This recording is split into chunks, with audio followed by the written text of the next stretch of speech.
In a world where we are bombarded with 3,000 to 5,000 marketing messages a day, how can you stand out as a business?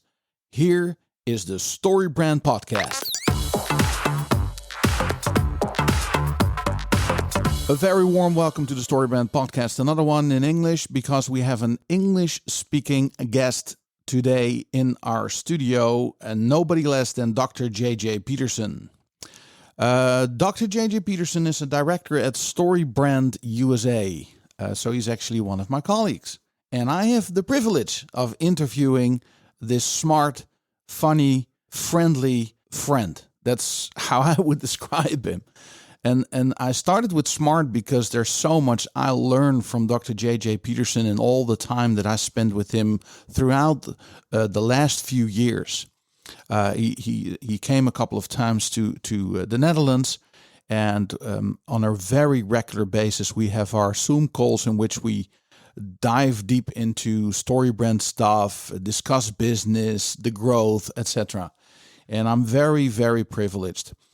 You know, another thing I said about Dr. J.J. Peterson is he's very friendly, and to me that's a very important value, to be friendly, to be kind, to be warm-hearted. I remember, for example, that last year, 2023, in May, I traveled to London, England, to present together with Donald Miller and Dr. J.J. Peterson at a two-day StoryBrand marketing workshop. We had approximately, I think, about 60 businesses that we had the privilege of going through the StoryBrand script and, you know, see all these faces getting aha moments and getting excited about, man, I know how to really make a clear message and build the business, and so many great moments. And one of the great things of that trip was that I decided, together with Lizzie, my wife, I said, you need to come and let's bring the kids. So we had my son Tom and we had our daughters. And Lizzie flew over to London after we had finished the workshop, and we decided to spend some more time together with our friends Donald Miller and his lovely wife Betsy, and also JJ and Jamie. It was just so much fun, and you know, one of the things that I really like about people when my children like them. When my children like them, that's for me also, it's the same with, it sounds a little weird, but it's the same with dogs, right? If you have a dog, if you're a dog owner and people come to your house and your dog loves these people, it says something about these people, right? And the same with children. They're so honest and so open and so pure. And so when my children love the people that we hang out with, that's really, really important. So yes, very warm-hearted, very friendly, very kind.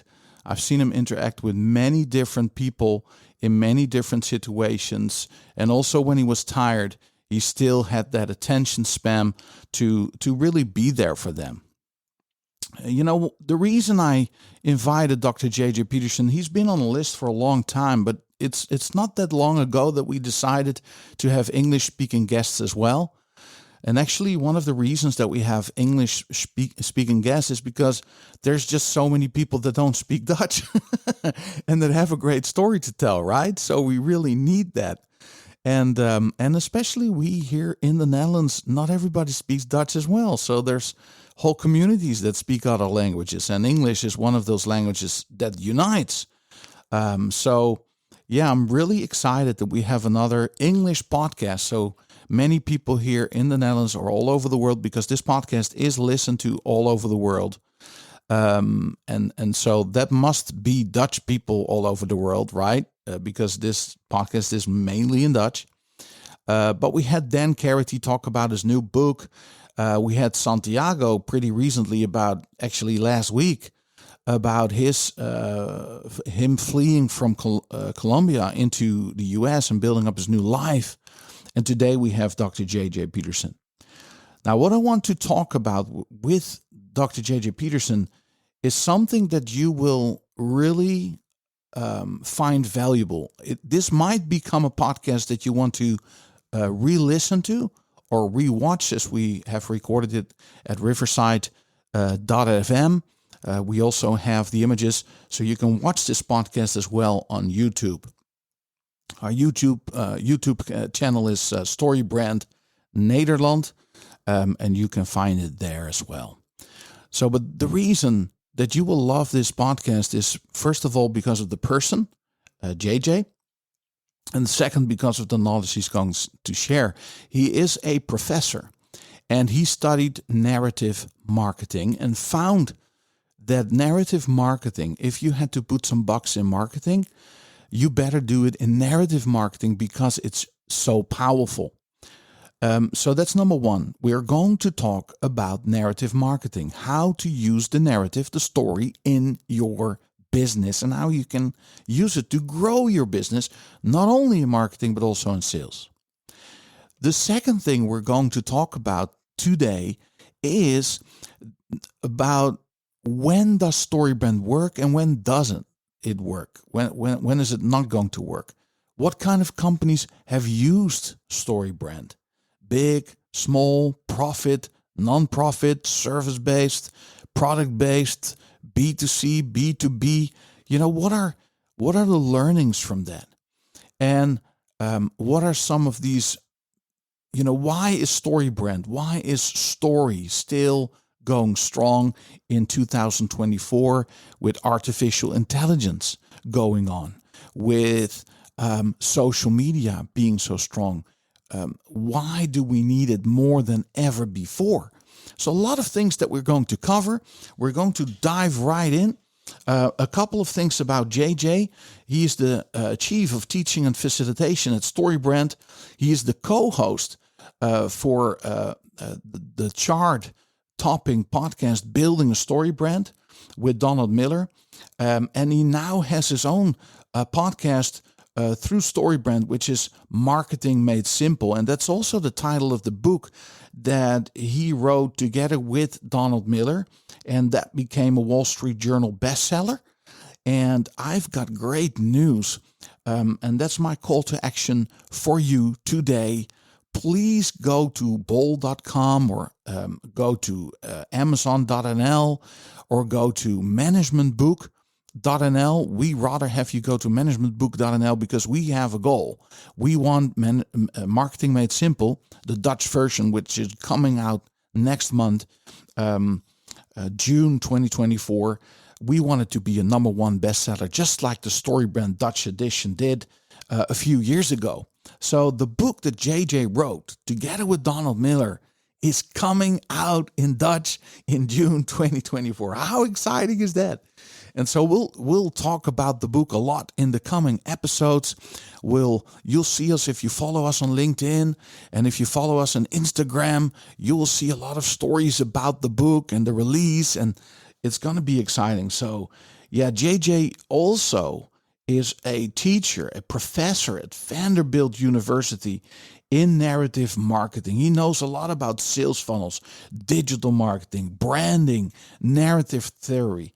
So really a powerhouse of knowledge and of a lot of, experience. One of the things is that StoryBrand, the method that JJ has been teaching for years now, is trusted by, maybe even more than 100,000 companies in the world. And these companies include Intel, Microsoft, Pantene, Berkshire Hathaway. There's a lot of companies that use the StoryBrand framework, even in very important decision making. So without further ado, here is Dr. JJ Peterson. Well, Dr. JJ Peterson, welcome to the StoryBrand Podcast. Thank you for having me. It's so fun to hear you say the StoryBrand Podcast. I love it. It's actually a little bit weird, I mean, who had thought a few years ago that I would actually invite you in the StoryBrand Podcast? I know. It's your podcast who became the Business Made Simple podcast. And Yep. now you are the host of the Marketing Made Simple podcast. Yeah. And we took the name to the Dutch version. I love it. Yeah. I'm so excited to be here. We've been doing our podcast in America now for maybe, I don't know, probably like almost 7 years, I think. And yeah, we've gone through multiple transitions. It started as the StoryBrand podcast, then became Business Made Simple, and now Marketing Made Simple. But through all of it, we've kind of been working to do the same thing, help companies Right. clarify their message, grow their business, and then began working with you a number of years ago. And so it's so fun to be invited on somebody else's podcast that is called the StoryBrand Podcast. I love it. Well, wonderful. Well, I want to dive right into the meat. You are a doctor. You did your dissertation on, one of the most exciting topics in the world, narrative marketing. And we'll get into what it actually means. But, narrative, why has it been such an interesting topic for you to begin with? Tell us a little bit about your background and how you got into story. Yeah, I have always loved stories and great stories. Even going all the way back to when I was a kid, every night my parents would read me The Chronicles of Narnia by C.S. wow. Lewis. Just like every night, even before I could read, that was our nightly ritual. And I began to learn about other worlds and about other lands and creativity and imagination. And then, over the years, I got really into creating stories myself and being a part of, I was actually involved a little bit in Hollywood for a while. I did some acting. I directed a documentary. I did some screenwriting. And because I began to see over and over again how the power of story moved people, that when people were able to experience a really powerful, good story, they were changed. I mean, I know I was changed. I cry in practically every movie I watch, and I found so many times of just laughter, and I found times of building friendships around common stories and common beauty. And so I wanted to study it. I wanted to know more and more about it. And so my undergrad, my college degree is in communication. My master's degree is in theology and the arts, which is a study of theology and story and film and television. Right. And then my PhD is in communication as well, specifically studying narrative theory and narrative marketing. And what I wanted to study was how is story really so powerful? Right. And how does it impact people? And then that was kind of the first part is does story work to move people? And spoiler alert, I'll tell you it does. The research showed that it does. And then the next piece, because I also have a background in public relations and marketing, I started working for nonprofits, helping them tell their stories that ultimately would change the world, for people that they serve. And so I wanted to know how to do that better. I mean, that's really where it all kind of started. And so I began studying narrative and story and how story works to move people. And then how does it work to move people specifically in marketing? And what I found, one of the things that was really interesting to me was this idea called narrative transportation. Yes. Narrative transportation is the idea that when you experience a good story, whether it's in a book or a movie, as an audience member, you transport yourself into the story. Wow. And, we've all experienced that. Like I mentioned, crying in a movie or laughing in a movie, or when a movie is scary and you jump, you've experienced narrative transportation. Yeah. The research shows that the higher levels of narrative transportation that people experience, the more influence that story has on their thoughts and their actions. So the better the story, the more people see themselves in the story, and the more that story changes them, actually moves their thoughts and actions. Right. And so the first part of what I really studied is, how does that happen? How does narrative transportation happen? And the first part is understanding that in order for a story to do that, it has to follow a formula. It really has Yeah. to have what's called fidelity and coherency. It has to stick together. It has to make sense. There are rules to the story. If you break those rules, then people don't, it's not a good story. People don't experience narrative transportation. And so I began studying. In other words, if you take that back to your childhood, if Tolkien, who wrote the Chronicles of Narnia, would have broken the rule. C.S. Lewis, Oh, yes. C.S. Lewis. Yeah. Yeah, Tolkien is Lord of the Rings. Yes. Right? You're right. C.S. Lewis wrote that. But if he had broken the rules of story, that's what I hear you say, if he did not stick to the formula, you as a child, while your parents were reading, would have not experienced being in the closet, going through the closet from a Second World War environment, rural England, because they had to flee from London into a closet, into another. You would not have traveled into it, right? Exactly. If he would have told a bad story and broken the rules, I never would have fallen in love with that world and with that. I would not have been moved. And so the first part of my study was really how do you achieve this? So if this is really what happens, if a good story moves people and there are rules to that, then how do you achieve that? And so I began kind of studying and working with this idea of how do you create formulas to move people to action? And that's where I ultimately came upon StoryBrand. And that Donna Miller, who is the founder and creator of StoryBrand, had created a formula, a 7 simple rules for creating a story.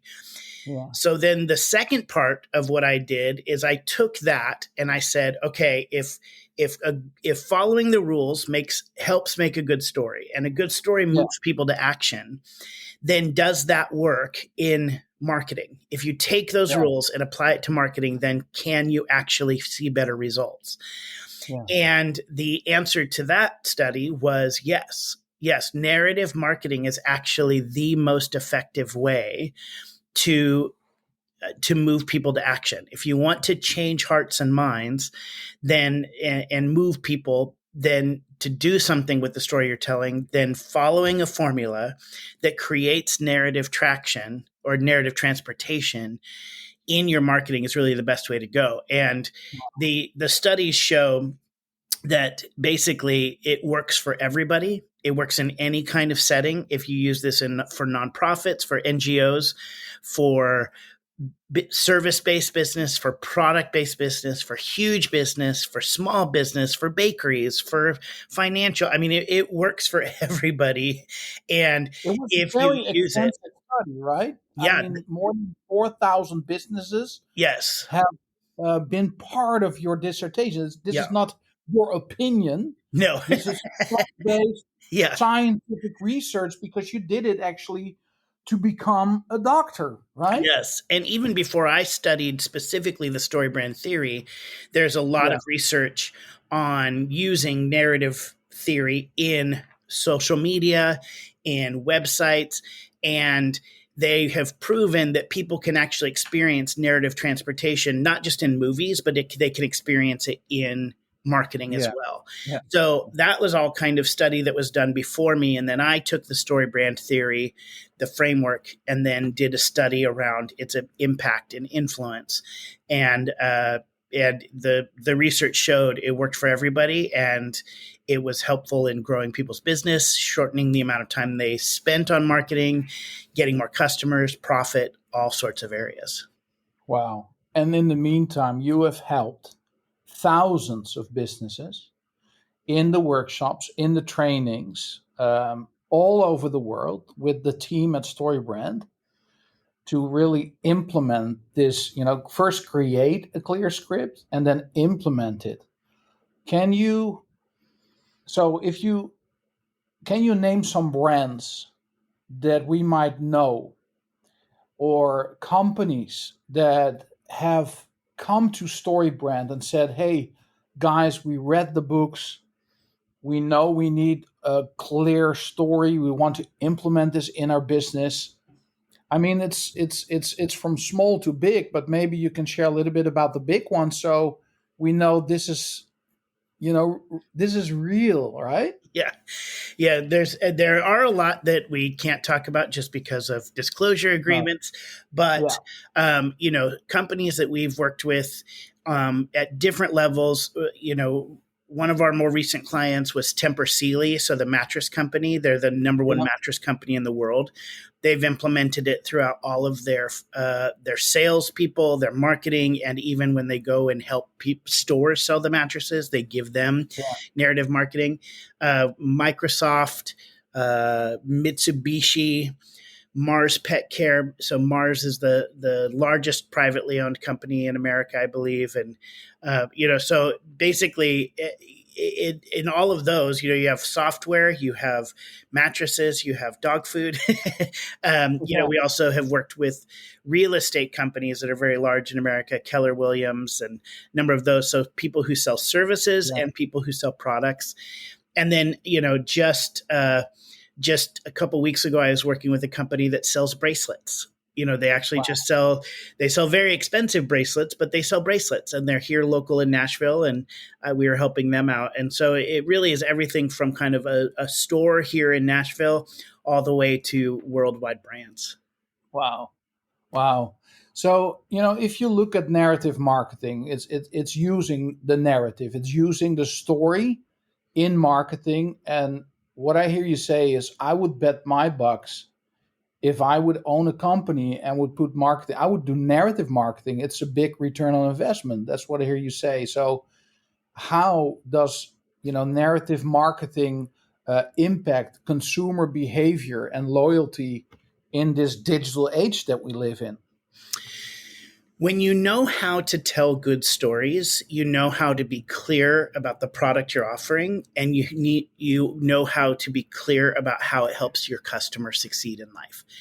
And that's really the power. There's much more to it, but when it comes down to it right now, especially in a world of AI and AI marketing, there is more and more marketing out there in the world, and there's more and more noise. It's really just, depending on the research you read, the average person in America in particular receives between 3,000 and 5,000 commercial messages a day. So that is a lot of noise that's coming at them all the time. And so much of it is just unclear. So much of it is not directed at the customer, at their needs, at the problems and pain points that they're experiencing. And so they're just being bombarded. So we're really, at this point, people are becoming numb to marketing and numb to messaging.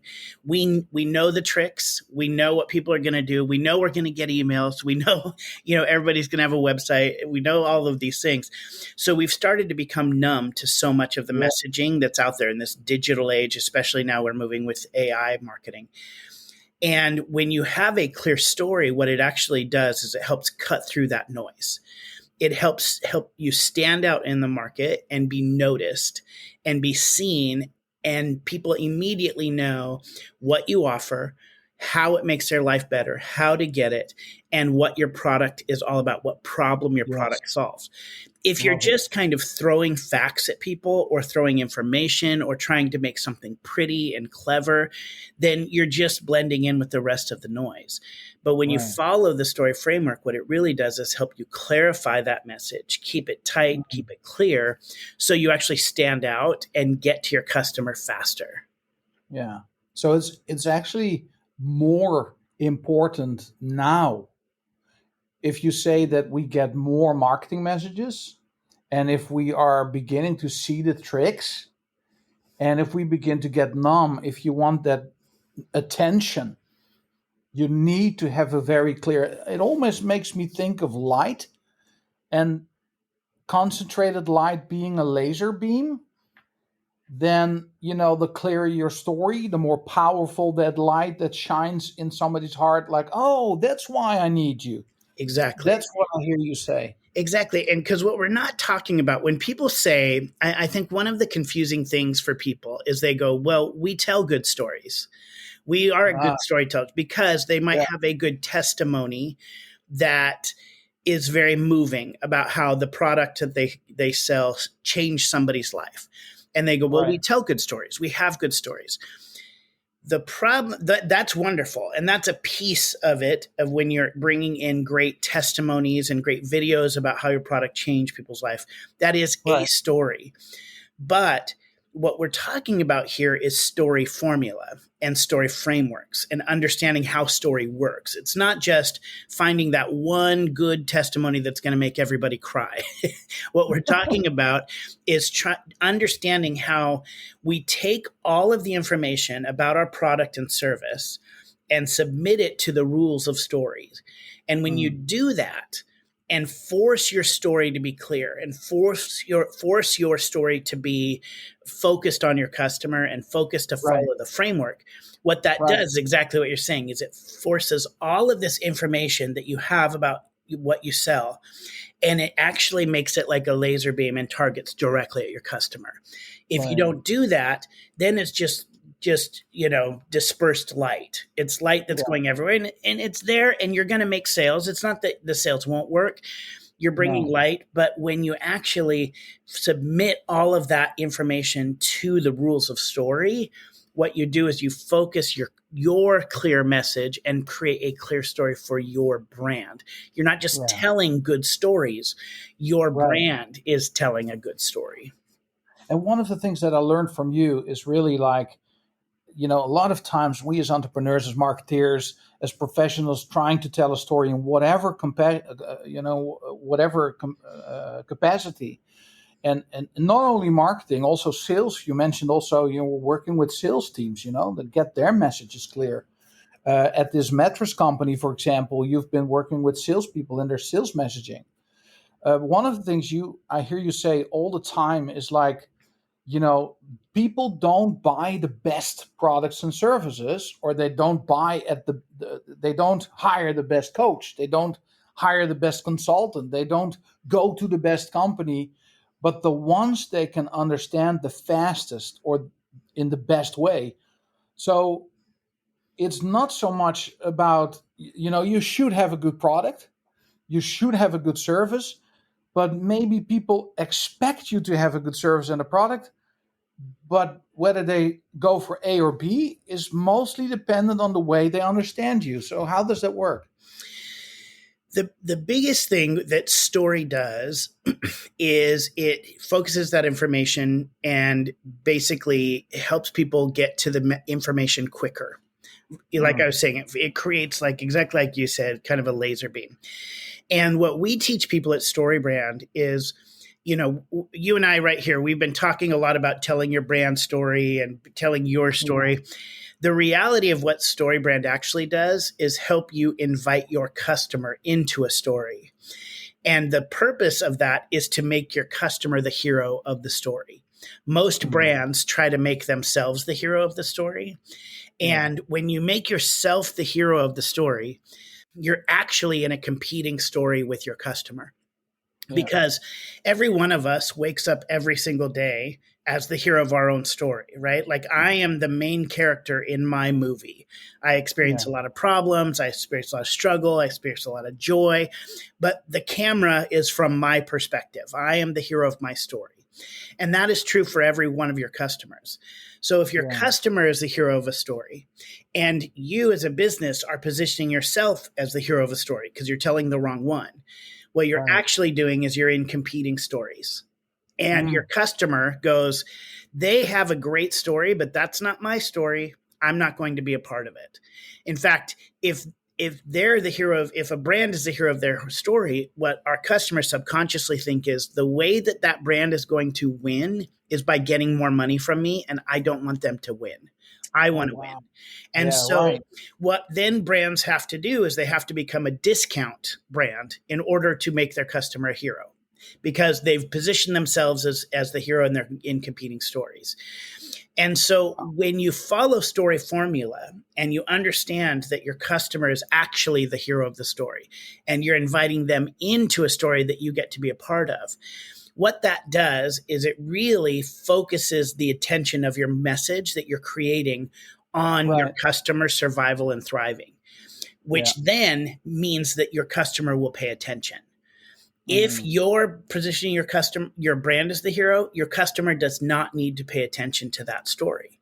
But if you're positioning your customer as the hero, now your customer wants to pay attention, and it makes sense in their brain and helps all of that information you have about your brand be positioned in a way that shows that you are there to help your customers win. I love it. This is so powerful. So, there's a lot being said today about social media platforms. There's a lot of people that, hear about and study about, I need to be my personal brand, and I need this and I need that. What I hear constantly from you also today in this podcast, competing stories versus what story is your client living and how can I be part of that? So what are some of the biggest challenges that you see companies that have read the book, listened to your podcast, actually come to one of your live stream workshops at storybrand.com? You've helped so many people. Also in the private workshops, you fly all over the country and sometimes all over the world. What are some of the challenges? So if somebody has seen the light, they know I need to have story, I need to create a brand script. What are the mistakes people make? The biggest mistake is that one of the pieces of a rule of story is that it has to be focused. It has to be really focused and clear. So for instance, in a movie, really the main character can only want one thing in the movie. That's what the story is about in the movie. Now, in our personal lives, we want 500 things, right? I want to make more money. I want to have a good relationship with my kids. I want to plan for my vacation. I need to take care of my mother. I also need to unclog the toilet. There's all of these things that have to happen in my story on any given day. Right. If I'm trying to tell that story to people, it becomes very confusing and overwhelming. And it's the same thing in movies. When movies try to tell too many stories in that plot, the movie, people stop paying attention. So if that main character wants to get back his ex-wife, then the story has to be exclusively about that. That person can't also then have a conflict with their boss that is going to maybe, ruin their career, and then also be training for a marathon and trying to win a marathon against a rival, and then also trying to find a treasure that's buried in Hawaii. Like that, the story can't be about those 5 things. It has to be about one thing: getting their ex-wife back. Right. The mistake that a lot of people make when creating their own story for their brand is they say, well, we do a lot of things for a lot of people. Right. And what they think they're doing by saying those kind of things is they think they're showing how much value their product has, and they think they're reaching a wider audience. Exactly. The reality is they're confusing everybody about what they do. And the biggest mistake really that people make when they've bought into StoryBrand, they've bought into the idea of narrative marketing, they've bought into the formula, is then they start doing it, and then they want their story to be about 5 things. And they want to solve 5 different problems for their customers. And they want to have 5 different pathways for people to buy it. The reality is, when you go to all of those things, you think you're adding value. You think you're telling a better story, and the reality is you're telling a more confusing story, and you're just adding noise to the market. So when I meet with customers or our customers and our clients, the biggest thing that I'm doing is one of the phrases that we always say is, good writers know what to put in stories. Great writers know what to leave out. And if you're writing your company story, really what you need to be is focused and clear about one clear message of your overall brand. And you need to trust that that is going to win over trying to tell 500 different stories on your website or in your emails. I love this. So now let's imagine that I am the owner of a software company. I'm located in Amsterdam. I'm growing my company. We're at a couple of million in revenue. and I come across your books, building a StoryBrand marketing made simple, and I think, wow, this is something we need to do. Now, when you are going to mystorybrand.com and you create this brand script, this first version, it's probably crap, right? I mean, we read the book and we think we got it. And then that's what I had when I came to the workshop in Nashville. I had a script and actually it was totally changed. So with this being said, you say that the biggest mistake is I want to probably as a CEO from my software company to say, okay, our software can help you fix your time issues. Our software can save you time. It can actually reduce your personnel cost. It can help you get a clearer strategy for your business. All these things. It might be actually true from a feature perspective from the software. So, and also what I see a lot of times, I can imagine if I'm the CEO, there's also a sales and marketing manager. There's somebody from customer support, and all these departments also want their story in that thing. So it's actually pretty understandable that people want to put too much in there. Now, when you do a private workshop for such a company, how do you bring them from this place where they are all over the place to making that choice and feel like, man, we're like good writers know what needs to go in, but now this version of laws, like, man, we got to leave so much out, and it was so good, and it was actually true. So what are the arguments that you use to convince people, so to say, to go with the path of clarity instead of completeness? The biggest thing to recognize in what we're talking about here is what I would call first date marketing and messaging. Right. Because most people, you get lost on the website, you get lost, you're not attracting people on social media, you're not attracting people with ads. And that really, the research shows that the average person only spends about 3.7 seconds on a website. So you only have 3.7 seconds to make people stay and read more and go further. That's like a first date. On a first date, you don't need to be complete. You need to be clear. You need to connect, right? And so, if I'm going on a date with somebody, my first date, you're sitting down and you're talking and you go, oh my goodness, you love cheese? I love cheese. We're meant for each other. You don't start sitting down and going, well, here's all my baggage and here's my trauma and here's my childhood.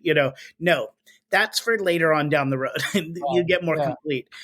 In the very first beginning, it's I'm attracted to you. I'm interested in you. That's it. That's all you're trying to do on the checklist. Like, do you like travel? Do you like cheese? Yes. Just very quick, very clear. So when we're talking about a high level message that's going to go on a website and going to go on social media and going to go on maybe Facebook ads or Google ads, what we're talking about is trying to get people in quickly and clear. Because if you're confusing, you're going to lose that customer. So you can't throw everything at them. You have 3.7 seconds for them to go, oh, interesting. Let me read more. That's all you're trying to do. So that's the first thing that I talk to clients about is, yes, you have a much richer story, a much more complete story. That is for a little bit further down the road. So one, you're not getting rid of it, but two, we need to be clear up front. The other thing that I often want to do is say, where is your greatest opportunity for growth and profit? So as I'm looking, people they'll say to me, we'll be creating a story and they'll go, yeah, but I remember I was talking to Gladys, and Gladys, this is not the problem she's trying to solve. And so we need to add Gladys's problem in our messaging. And then I'll say, what percentage of people, customers, are like Gladys? And they'll say, oh, maybe 2%. And I said, then we need to stop going after the 2%, and let's go after the 98. Right. So your message, even when you get it really tight and clear like this, it might not even reach 100% of the audience that you want to reach, but it's going to reach 98% in a way that gets you more customers. Yeah. Let's put more gas in the fuel tank of the car that's going to get us more profit instead of worrying about all these side things. So in your example of the software company that has a customer service component, a time component, and HR component, what I would say to that company, one of the places I would start is by saying, why do most people buy your product? What are they really looking for? Yeah. And where is your greatest opportunity for growth? That's really, and they would probably say it's something in the saving time at HR, and they would say the customer service side is something they get, but they don't buy the product for customer service. They buy the product to save time. So I say, then let's go in on the time, and then we can talk about how they get customer service and feel loved and all of that. But the reality is they want to save time. So let's go after that message, get people in on that first date. Then we can talk about the other stuff. Yeah. Very powerful. So the framework of StoryBrand is really a formula. What I really love about working with clients and making that story clear is that the formula actually has a result. Like you have these elements, but they lead to a transformation. Can you share in your experience, like, how important it is today as a brand to share more about that transformation? So your product or service that leads, what is character transformation? What is the aspirational identity in this framework, and how important it is for brands to realize that they need to communicate about it? Yes. So all good stories in movies and books are really driven by character transformation. If the main character of the movie is the same character, they're the same at the beginning as they are at the end, we are actually disappointed in that story. It's not a good story. So if at the beginning of the movie they're afraid, by the end of the movie they should be brave. They can't still be afraid at the end of the movie. They have to have become brave through the circumstances of the story. If they are weak, they should become strong. If they are alone in the beginning and lonely, they should become connected and loved. So the beginning and the end, really, you would be able to describe the main character as being opposite, really. That really is what the story is about. That is really a powerful story.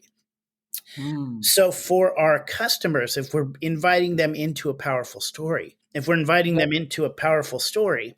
we're actually inviting them into transformation.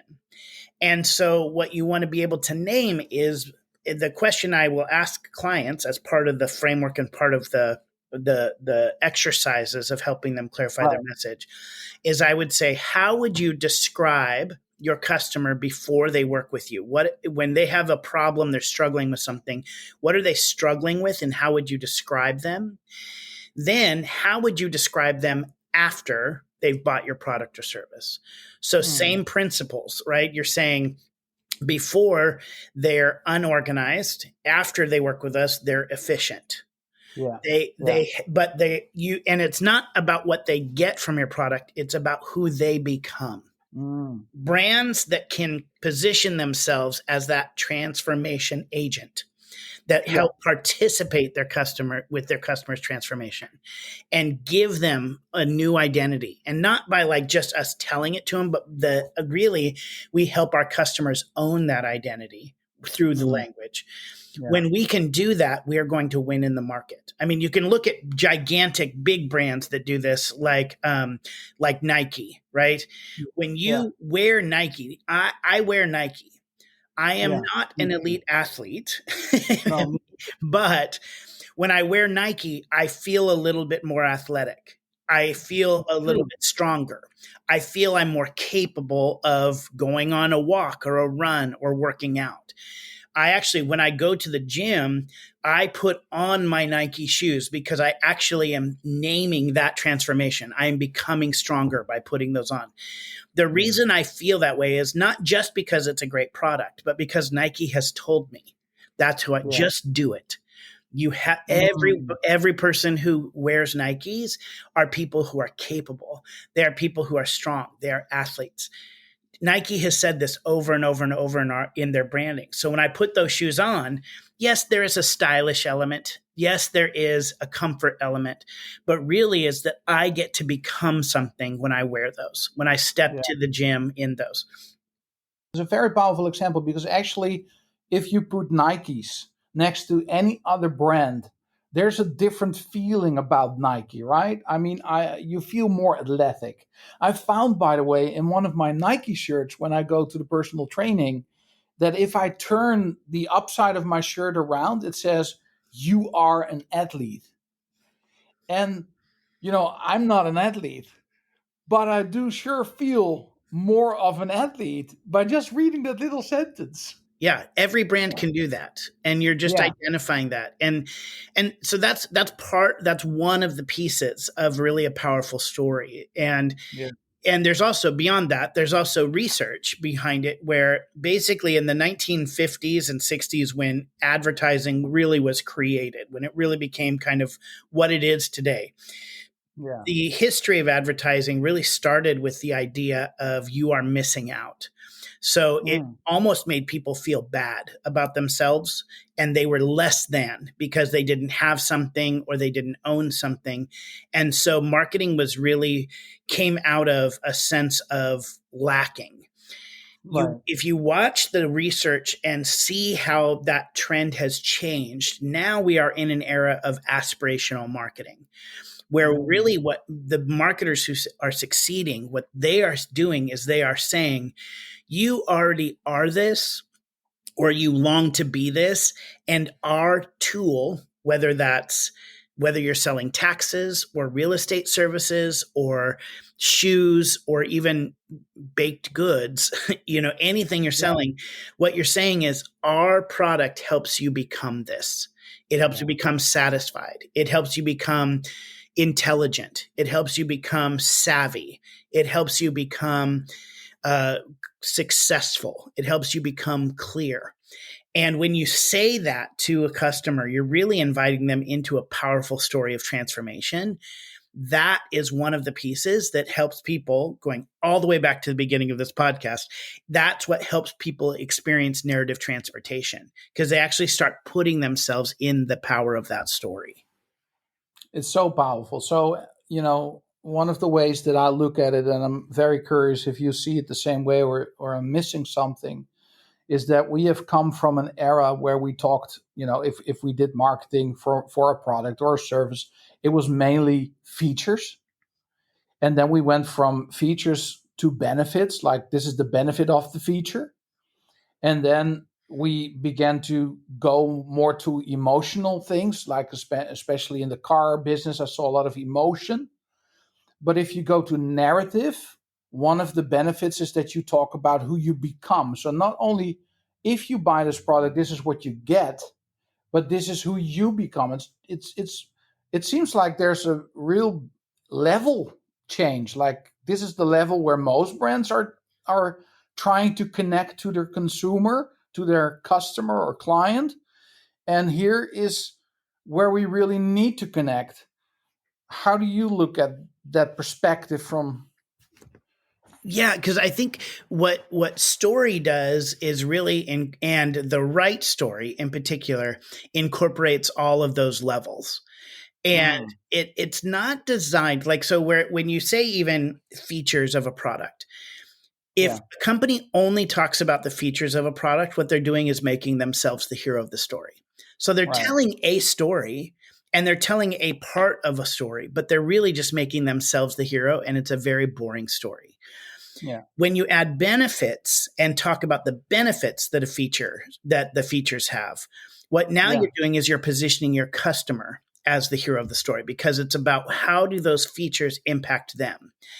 Then when you bring in the emotion and the transformation, what you're doing is you're creating narrative transportation. Now you're actually calling them to put themselves in the story. So a lot of good marketing, like you said, marketing, if you talk about the features of your product, is that horrible? Is it the worst thing you could do? No, it's a story. I just don't believe it's the most powerful story. Then when you add the benefits, now you're telling the right story, but it's still missing some of that pieces. When you add the emotion and the transformation, now we're going to the next level and of impact. And that is where that power really comes in. Now, what I do want to say, this is you asked about some of this earlier about what companies struggle with. It's not just about emotion and transformation. It can't be, because then what you're doing is you're actually just telling, in some ways, a fantasy, right? You're like, you can say, we're going to change your life forever, and you're going to do it, and you're talking about a cookie. And it's like, well, if we go that far, then it becomes blowing smoke. It really becomes almost this, it's people can, same thing. They can sniff that out. They can tell that we're savvy consumers. And so if you only live in the top two, only live in transformation and only live in emotion, it'll work for a while, but then you just have to get more emotional and you have to get more transformational. You have to ground it in the clarity of the feature and benefits, or it doesn't work either. So it's kind of that thing. You have to have both. If you only have the feature and benefits, it doesn't create a lot of narrative transportation. If you only have emotion and transformation, then you're actually missing out on the clarity of the story. And the combination, the power of the StoryBrand framework and understanding how story really works is the combining of all four. It's interesting that we come back as human beings to old movies time and time again. And we already know the plot. We already know how it's going to end, but we want to watch it again, right? So, and the same with brands. If the brand is telling the right story, we will keep coming back to the brand, and that emotional connection will be stronger and stronger. We'll become loyal to the brand, actually. Yeah. And really, it's about when you tell that clear story over and over again. One of the things that we say is marketing is really about memorization. Good marketing helps your customers memorize what your product is all about and how it changes their lives. So when you can tell a clear story over and over and over again on your website, in social media, in emails, when you're talking from the stage, what that does is it allows people to memorize your message, and that way they will internalize it, and it will have more impact on them, and it will spread further, because now I can talk about your product or service as a customer in a way that gets people excited about it, and you don't even have to do anything. You create word of mouth. And so the whole goal of that clarity and that clear message is really to get people to memorize your message. Yeah. Last two questions. This has been such fun to interview you and to talk about this, and the way that you talk. I've heard many of the things you said many times, but I keep coming back to it because for some reason, JJ, we tend to not use the formula of story. So it's that memorization also in the StoryBrand framework that we have to keep reminding ourselves this is how it works. Because we live as heroes all day long, and in marketing we need to be the guide. So last two questions. If all the billboards, this is a question I ask normally if people are standing here in the room, and they say, if all the billboards in the Netherlands would be yours for a day or a week, what would you tell the country? But you get to choose. Maybe you have a special message for Holland, but maybe it's for the US, or maybe it's for the world. But what is something that you have on your heart to say? If you would make a message on those billboards, what would you say? If I was in Holland, I would have all the billboards say "make more cheese." I think that is my truth. That is what I would really say. Now, if I'm really saying about, for where my heart is for businesses, it's that what I would say is, truthfully, I would say clarity wins. Don't confuse when you're talking. Don't confuse your customers when you're talking to them. So just really clarity wins. And then I'd do a little bit more sentence than that. But really the idea is If you confuse your customers, you lose. And so people try to be clever. They try to be, creative and all of these things with other billboards and all this stuff. And I would say that's good, but you have to start with clarity. Always start with clarity, because if you confuse your customers, you lose. Yeah. Then you can add creativity and cleverness and all that other stuff, but always start with clarity. Clarity wins. You are an author. One of the books that you wrote together with Donald Miller is Marketing Made Simple. We're about to publish this in the Dutch version soon, somewhere in June of this year. But what is a book that you highly recommend? That you say, well, this is something that really touched my heart in some ways in personal development or in business development, that you say, well, I can really highly recommend to the listener and the watcher of this podcast, go get a copy. The book right now that is changing my life, truthfully, is called Unreasonable Hospitality by Will Guidara.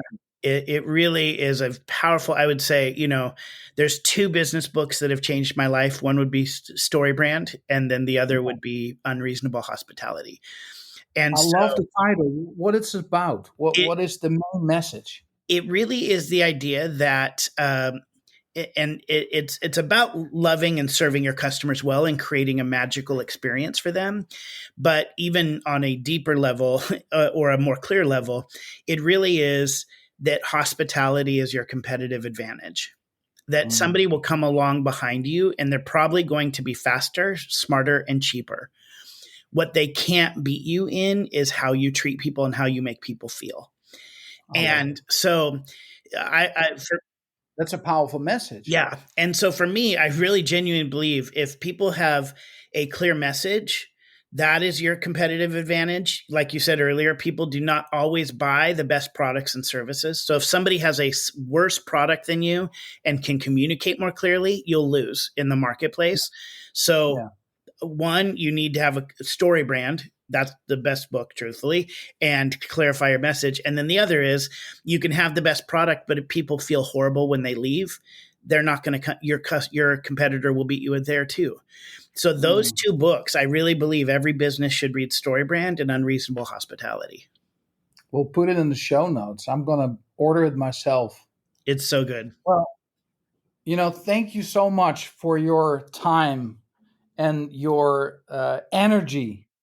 And actually, I think hospitality really is one of your main characters. If I've met you a couple of times in the US, but also in Holland.